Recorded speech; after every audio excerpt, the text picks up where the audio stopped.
Coucou! Et regarde, avant que la vidéo commence, nouveau t-shirt de tonton. Petit délire, j'ai vu ça et du coup je me suis commandé. Alors je me suis dit, vous aimez beaucoup le petit tonton des familles avec ses petits t-shirts des familles. Et ben je me suis dit, de temps en temps, je me faire enfin je me les fais pas, je les achète sur internet, hein. On les trouve sur plusieurs sites. Et du coup, et ben là je me suis dit, celui-là il est vraiment pas mal et de temps en temps je me fais une petite commande d'un ou deux t-shirts et histoire de renouveler ma garde-robe. Et salut tout le monde, j'espère vraiment que vous allez bien, moi ça va super, un petit peu fatigué en ce moment, je me suis levé tôt pour tourner cette vidéo. Aujourd'hui je vais vous parler de la vipère du Gabon, Bitis gabonica. Alors je voulais absolument un jour faire une vidéo par rapport à cette vipère. Pourquoi? Parce que c'est celle que je kiffe le plus. Ça me fait un peu penser au Python curtus, au Python brintesteni, brongersmé, les pythons de cette famille là. Mais version en fait vipère est extrêmement dangereuse et venimeux parce qu'en fait c'est un serpent qui est pas très grand mais très trapu, très massif. Alors je sais pas pourquoi, même s'il n'y a pas une vraie différence physique, ça me fait penser un petit peu à ça. J'avais fait quelques tests déjà, voilà, je commençais à vous sortir des vidéos qui sortaient totalement de l'ordinaire, pas de l'ordinaire, mais vous présenter du moins des espèces totalement différentes qu'on n'a pas forcément le droit d'avoir en captivité si on n'a pas les autorisations nécessaires. Je vous ai parlé de la tortue alligator, que ça vous a beaucoup plu. Je vous ai parlé aussi de, comment ça s'appelle, du cobra à monocle, voilà, très courant mais elle vous a beaucoup plu. Et du coup, je me suis dit, aujourd'hui, ça sera sur celui-là, parce que si un jour je devais avoir un serpent venimeux, si je n'avais pas d'enfant, pas de famille, que je vivais seul, que je serais dans un autre concept de la vie, tout ça, je pense que si je devais avoir des serpents venimeux chez moi, j'aurais probablement choisi cette espèce-là, même si elle est extrêmement dangereuse. Alors c'est une espèce qui vit dans des forêts tropicales subsahariennes et malgré la coloration, les petits dessins comme ça, c'est un serpent qui se fond mais hyper bien dans la nature. Quand il y a des amas de feuilles, des choses comme ça, le serpent ne le voit plus du tout et c'est très facile en fait de marcher dessus et de se faire mordre. C'est le plus grand et lourd de la sous-famille des Viperidés, Viperinidés, je ne sais pas trop comment on dit. En gros, chez toutes les vipères au monde, c'est le plus grand et le plus lourd.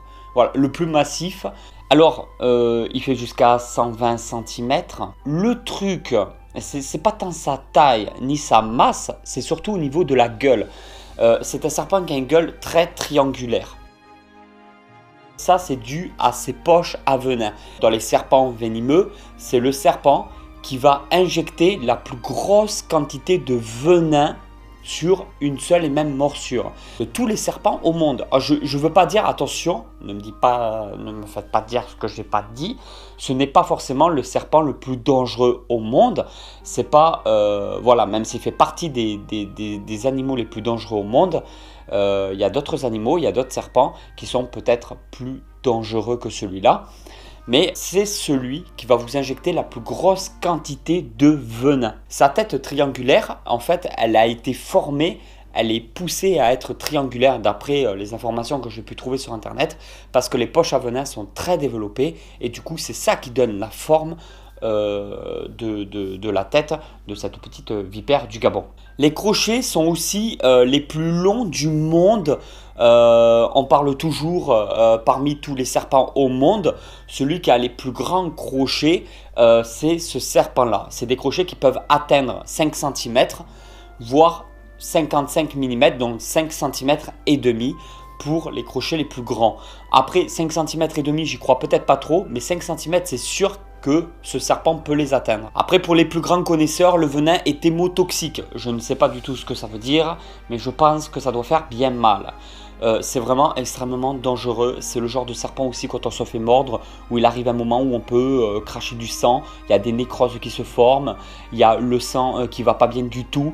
Et s'il n'y a pas amputation ou vaccin très vite, là c'est la mort assurée. Ne cherchez pas plus loin, on crève. Et je vous parle même pas de la rapidité au niveau de l'attaque. Je crois que c'est 1/4 de seconde pour une frappe en fin de compte. Nous, il nous faut 1 seconde pour réaliser qu'il se passe quelque chose. On l'apprend quand on passe le permis à l'auto-école, tout ça.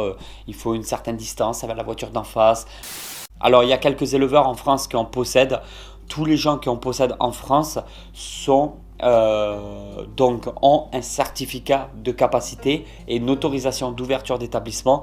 C'est des dossiers qui sont très difficiles à avoir, surtout quand il s'agit d'espèces comme celle-là. Après, il y a quelques endroits, des fermes en fait accès autorisé au public qui ont des autorisations où on peut venir donc payer l'entrée et observer ces animaux-là dans un environnement qui est très proche de celui de la nature. Je n'ai pas grand chose à rajouter sur cette espèce parce que à partir du moment qu'on touche sur des choses interdites à la vente libre comme ça et qu'on part sur des choses vraiment dangereuses au niveau serpent venimeux, tout ça, j'ai des connaissances vraiment très limitées. Il me faudra à la limite un capacitaire qui fait vraiment les choses nickel de chez nickel, qu'il faudrait que j'aille tourner des vidéos chez lui.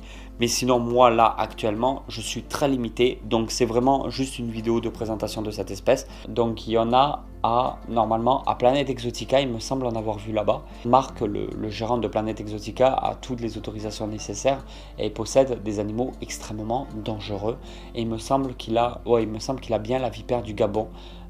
Il a des mambas, des choses comme ça. Donc c'est vraiment un endroit où je vous conseille d'aller.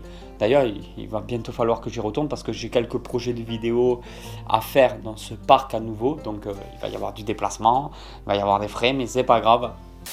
Et voilà tout le monde, j'espère vraiment que cette vidéo vous a plu. Si cette vidéo vous a plu, vous pouvez toujours la partager sur les réseaux sociaux. Vous pouvez me retrouver sur Instagram, Snapchat, Facebook. Et moi je vous dis à très vite pour une nouvelle vidéo. Allez tout le monde, ciao ciao.